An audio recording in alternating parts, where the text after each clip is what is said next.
I killed him. You had no choice. Don't look like that, darling.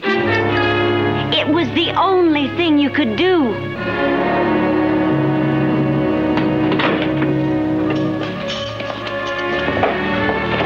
Come here.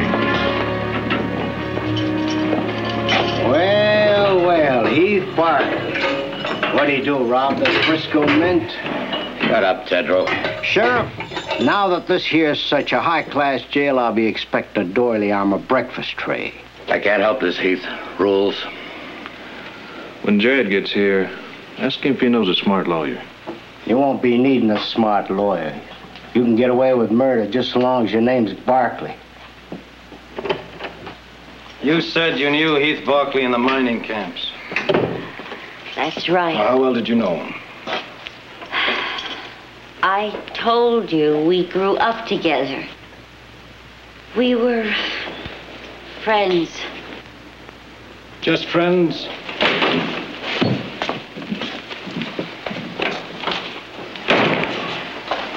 What's going on here? Where's Heath? He's in a cell, Jared. I'm sorry. I'm sorry I had to lock him up. I apologize for treating him just like any other murder suspect. How many times do I have to tell you it was self-defense? Why won't he listen to me? Now, you remember Miss Keene by her stage name. She's the victim's wife. Heath shot her husband tonight. What makes you use the word murder? I believe I said murder suspect. At the moment, it's just a death under mysterious circumstances until the coroner's jury says otherwise. You're scheduling an inquest? 3 o'clock tomorrow afternoon at the theater where the shooting took place. Tell me something, Archer. Have you really got a case, or is this just a chance to make the Barkleys sweat? I'm not a fool, Jared. I have a case. A good one.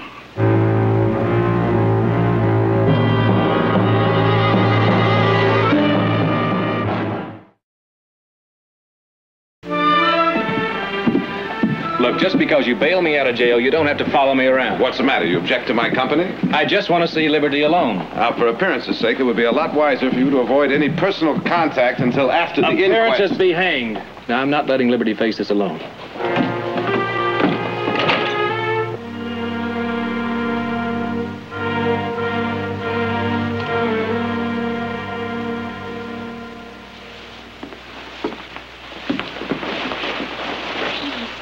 Oh, Heath, I was so worried about you. I got here as soon as I could. Whatever arrangement she's made, I'll take care of everything. Now, I don't want you to feel... Now, it's all settled. Now, you're coming back to the house and stay with us until this is all over. Well, thank you. I don't think I could face going back to that theater alone right now. Heath, the inquest is at 3 o'clock. I think it would be better if you stayed in town. Well, we can come back. We both have to clean up and change clothes. This is hardly an appropriate costume for an inquest. Well, I'm sure Audrey can find you something. Let's go home.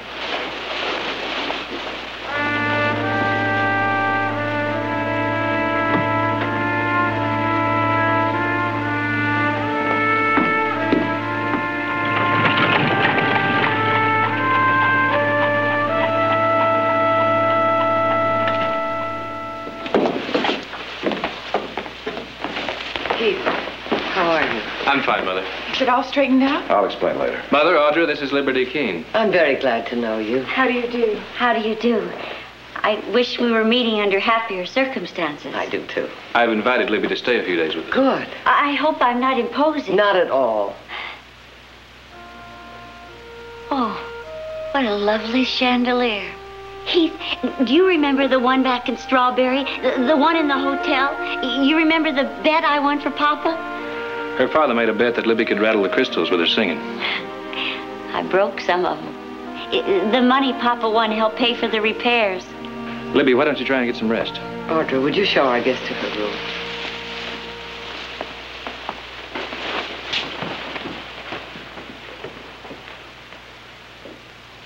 Come on, Heath. We got some talking to do.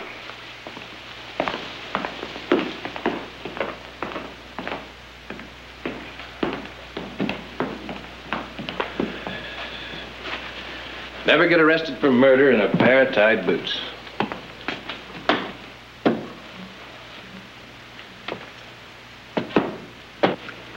Well, Heath? Now, don't get that look. There's nothing to worry about. There's plenty to worry about. And the sooner you get that through your head, the better off you'll be. The great Ambrose tried to kill me. I shot him in self-defense. How many ways can I say it? Then why does Phil Archer call it murder? How should I know? He's much too smart to try for an indictment without some pretty good evidence. Happened just like I told you. Well, let me see if I've got this straight. You and the victim's wife renewed an old love affair over a midnight supper at the Alhambra Club. It was never an affair. Then you returned her to the theater at a rather late hour and were confronted by her understandably angry husband. He was drunk, crazy jealous. Life with him must have been hell for her. A relationship nonetheless sanctified by marriage vows. Jared, is this necessary? I'm afraid it is. Now tell me again what happened in that alley. He made threats. She went inside. Threats against whom? Me. And in spite of those threats, you entered a dark theater and killed him. A professional marksman in a fair fight. Now, do you expect a jury to believe that? Jared, you've got it all wrong. Haven't I told the truth? It's the word you use. You expect the prosecutor to use nicer words? All right, Jared. Now you've acted out the devil's advocate. Why? Surely you don't think Heath is guilty. Of course I don't think he's guilty. The trouble is, how are we going to prove it? Well, I'll match Jared against that smug Jaybird Archer any day. Well, wake me in an hour, huh?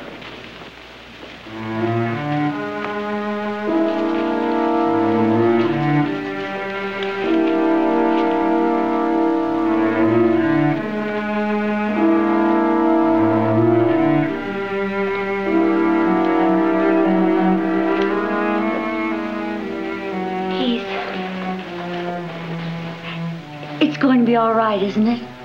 Sure it is. There's nothing to worry about. And we'll tell it just like it happened, and that'll be the end of it. Libby, I was raised on trouble. It'll be all right. Trust me.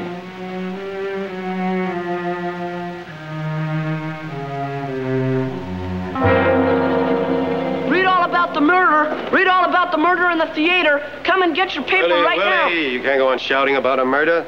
This can't rightfully be called a murder until a coroner's jury says a crime has been committed.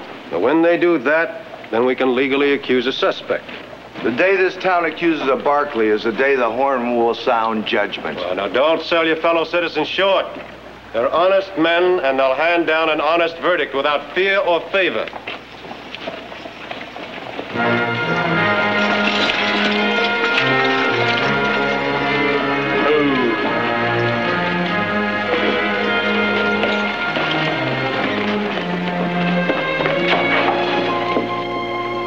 Wonder how much it will cost him to get out of this.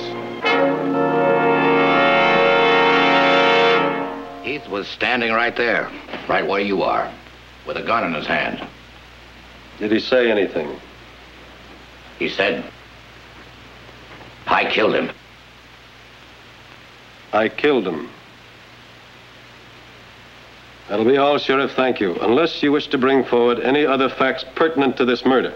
The word murder, Mr. Archer, is completely out of order here. I stand corrected.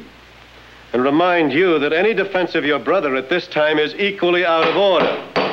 And I remind you both that this is an inquest, not a trial, and I am in charge. You're dismissed, Sheriff. Do you have any further witnesses, Mr. Archer? Yes, sir. Call Mrs. Liberty Keene Carson, please. Mrs. Carson?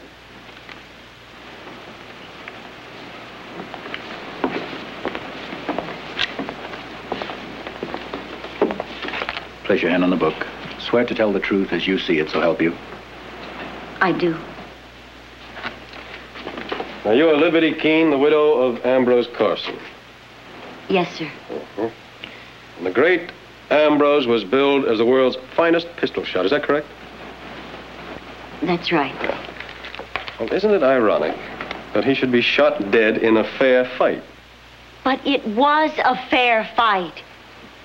Ambrose had a gun in his hand and was stalking Heath when I called out to warn him. Well, madam, I find it very peculiar that you should show greater loyalty to a stranger than you did to your own husband.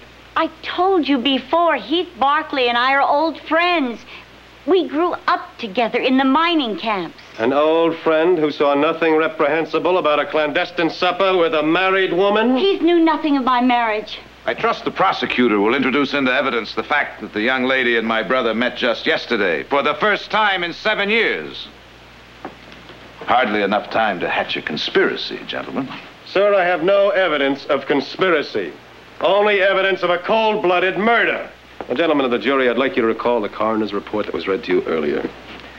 It stated that the witness's husband was a victim of 2 bullet wounds, one in the right arm and the second fatal one in the right temple. Now, the deed isn't very hard to reconstruct, is it?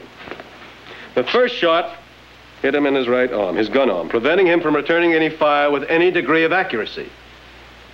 Then the killer came forward and, taking careful aim, shot out his victim's life. Now, that's the way it happened, isn't it? No. No? No, it happened some other way? Or no, you didn't see him shoot your husband because you ran outside when the gun started going off. Well, that's it, isn't it? That's it. You were lying when you said you saw a shooting in self-defense. You didn't see anything. You didn't see anything. I told the truth. It was the truth. You told a lie. You told a lie in order to save a man about whom you were so concerned after the shooting. A man you called darling standing over the dead body of your husband. Motive for murder, gentlemen. Lust for a beautiful woman. A motive as old as original sin.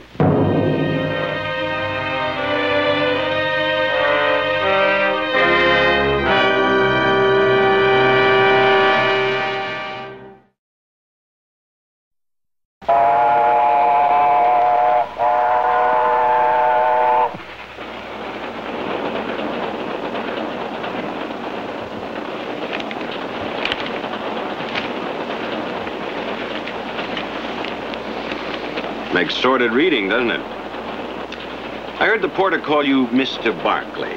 Are you one of them? What's it to you? Well, don't get huffy. I'm Fletcher of the Oakland Bulletin. If there's another side to that story, I'm the man to see it gets into print. Anything to say? Nothing. Been a Salinas horse auction. Kind of a shock, huh? You might say that, yes. I guess right now you're wishing the old man's cold had never come out of the woods. Nobody says that about him to me. You better get used to it. You're gonna find people like a good scandal, Barkley. And when the mud's on you rich ones, they like it twice as much.